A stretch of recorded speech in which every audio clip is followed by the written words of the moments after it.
को लेकर प्रियंका गांधी ने एक पोस्ट किया है एक्स पर। यह बड़ी खबर है इस वक्त की। अमेठी पर प्रियंका गांधी ने एक्स पर किया है पोस्ट। और किशोरी भैया, मुझे कभी कोई शक नहीं था आपकी जीत को लेकर, मुझे शुरू से यकीन था कि आप जीतोगे।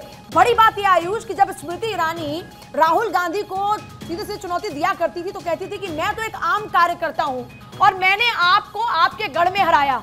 और कांग्रेस ने एक तरीके से बड़ा जवाब दिया है कि देखिए हमारे भी कार्यकर्ता ने आपको हराया।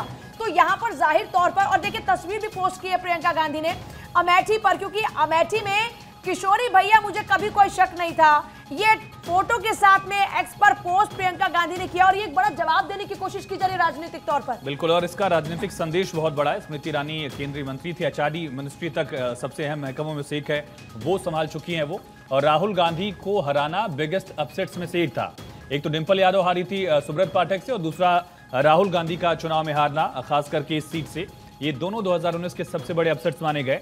उसके बाद इस तरह की वापसी कांग्रेस ने की, जहां गांधी परिवार के एक विश्वासपद किशोरी लाल ने एक तरह से चुनाव में बहुत बड़ी मार्जिन हासिल कर ली है। 3,17,000 वोट उनको मिले हैं अभी तक और 2,26,000 वोट स्मृति ईरानी को। लगभग 90,000 वोटों का फासला है और इसमें बड़ा फैक्टर दिख रहा है। पूजा सुनील जी लगातार बने। सुनील जी, ये अमेठी में जो प्रियंका की पोस्ट है, ये राजनीतिक संदेश बड़ा दे रही है।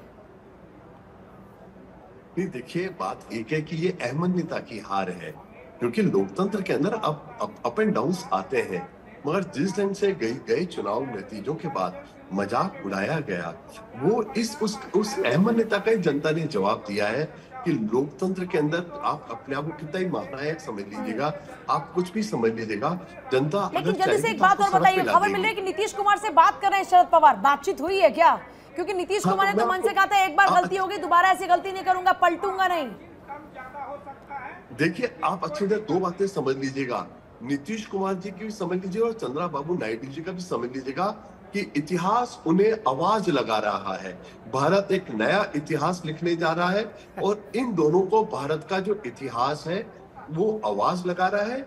नतीजे आपको कल या परसों तक दिख जाएंगे। सुनील जी, क्या गुड़ा गणित आप लोग देख रहे हैं, कैसे देख रहे हैं? मतलब जैसे जो आंकड़े हैं उसी को जीत मान लेना, या जीत के उत्साह में अगर आप लोग हैं तो उसके पीछे कारण क्या है? कौन सा गुड़ा गणित है जो 273 तक आप लोगों को 230 से पहुंचा देगा? अभी बहुत साफ सी बात है। आपको ये एनडीए का जो भी आंकड़ा दिख रहा है, इसमें 15 और 15 30 सीटें चंद्रबाबू नायडू और नीतीश कुमार जी की हैं।